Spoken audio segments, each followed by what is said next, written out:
ইউটিউবে কিভাবে short video upload করবেন আজকের এই ভিডিওতে দেখাবো। তো প্রথমে ইউটিউবে প্রবেশ করলাম আমি। ইউটিউবে প্রবেশ করার পরে এই যে এখানে যে প্লাস আইকনটা দেখতে পাচ্ছেন মাঝখানে এখানে ক্লিক করবেন। এখানে ক্লিক করে দিলে আপনাদের সামনে এরকম একটি ইন্টারফেস আসবে। তো এখানে আসার পরে যে এখান থেকে অ্যাড অপশন আছে, এই অ্যাড অপশনটাতে আপনারা ক্লিক করে দিবেন। তো আমি দেখিয়ে দিচ্ছি যে অ্যাড অপশন।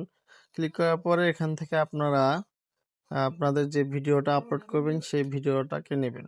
তো এখানে আমার একটা ভিডিও আছে, আমি শর্ট ভিডিও এখান থেকে আমি আপলোড করব। তো আমি শর্ট ভিডিওটা সিলেক্ট করে নিলাম। সিলেক্ট করার পরে নেক্সট অপশনে যে দেখতে পাচ্ছেন এখানে আপনারা ক্লিক করে দিবেন। তো এখানে ক্লিক করে দিলে আপনাদের সামনে এরকম একটি ইন্টারফেস আসবে। তো আপনাদের ভিডিওটা এখানে সামনে আসলে আপনারা এখানে যে নিচে ডান অপশনটা আছে, এই ডান অপশনটাতে ক্লিক করে দিবেন।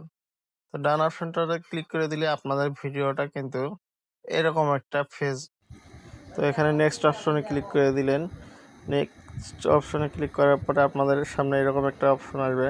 এখানে পেন্সিল আইকনে আপনারা দিয়ে ক্লিক করলে আপনারা এখান থেকে ভিডিওর থাম্বনেল সেট করতে পারবেন। এই যে এই চিহ্নটাতে এখানে টাইটেল লিখে দিবেন।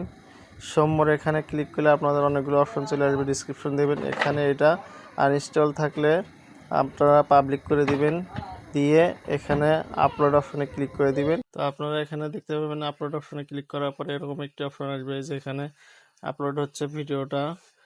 তাদেরকে আমি দেখিয়ে দিই। এই যে দেখুন। তো বন্ধুরা, এই ধরনের ভিডিও পেতে অবশ্যই চ্যানেলটি সাবস্ক্রাইব করবেন, লাইক দিবেন এবং কমেন্টে ভিডিওটা কেমন লাগলো অবশ্যই জানাবেন। ধন্যবাদ সবাই।